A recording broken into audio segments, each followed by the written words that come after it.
This is the main course event ng Sheraton Manila Hotel na Oyster and Wine tasting.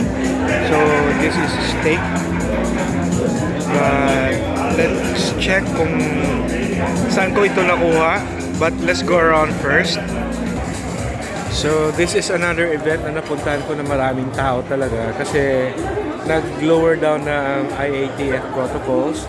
So this is very great kasi meron tayong nakikita mga seafood dito, king crab, then yung mga oysters kasi this is oyster and wine tasting event ng Sheraton Manila.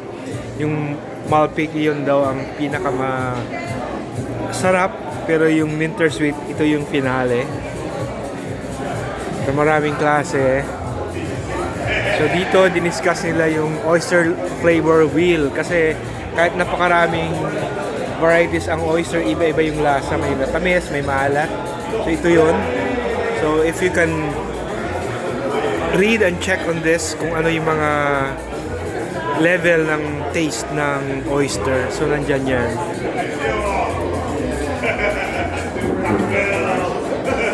So again, ito yung kinuha ko na main course. Pero tingnan natin. Ito yung finale ng oyster tasting. So maraming taong nakapila. We check on the different kinds of beef here.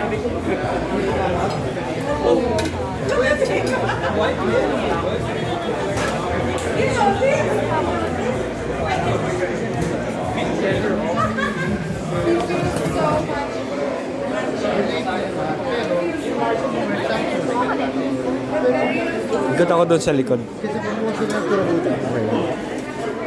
Ay, dito ako sa likod. So makakaiba yan, di ba? Yes, sir. So, yung unang-unang doon is Yeah, that one is the Wagyu flank steak. a Wagyu from Australia. No. Yeah, Wagyu flank steak, and the other one is the Braveheart ribeye, and this one is the Braveheart strip loin, and this one is the pork belly. From England, UK. UK. And then, yung carbohydrates natin is Australian. Together with the mushroom and peppercorn sauce, then barbecue sauce. Ikaw, anong paborito mo dyan? Sa beef? Wagyu is the best. Bakit din? Because when it comes to Wagyu, it has more marbling, so it's more soft. Softer. Yes, So yung pag-alaga sa baka, iba? yes, it depends on the breed. So we also have that veggies, no? Yung carrots and potatoes. Okay, and this is Lester. Okay. Thank you, sir. So sa mga sauces, ano naman yung pinakamasarap? For sauces, best pair would be the mushroom sauce. Mushroom sauce, ito yun, no? Yan, no? Then parang yung spaghetti sauce. That one is the barbecue sauce. Barbecue. So ito yung pork galing sa UK.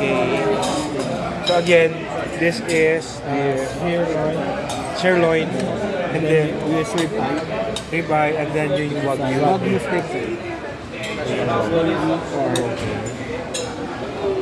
Yes, sir.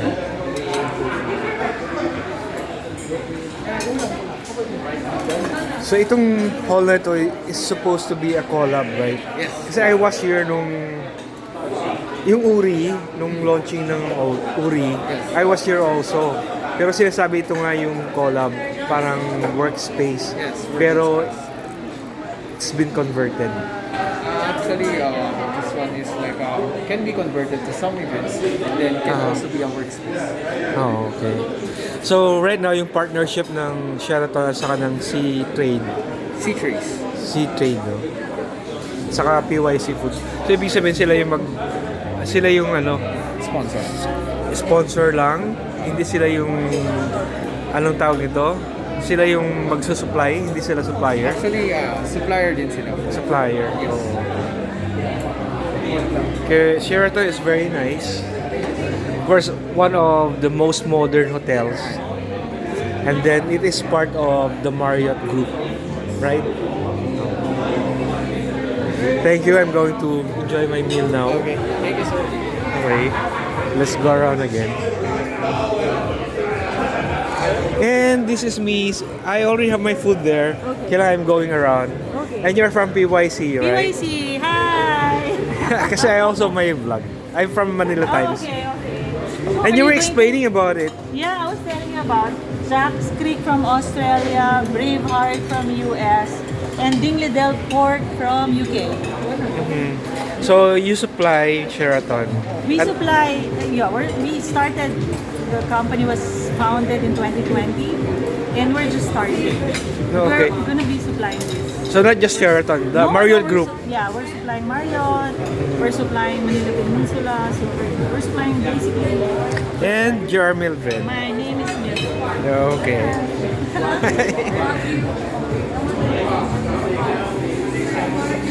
Ngayon pala ako kakain. Video ako. So, this is my food. Ito yung kinuha kong food. Kasi hindi ako kumakain ng pork. Kahit may nakukuha akong mga videos sa photos ng pork, hindi ako kumakain ng pork. So, this is my food now.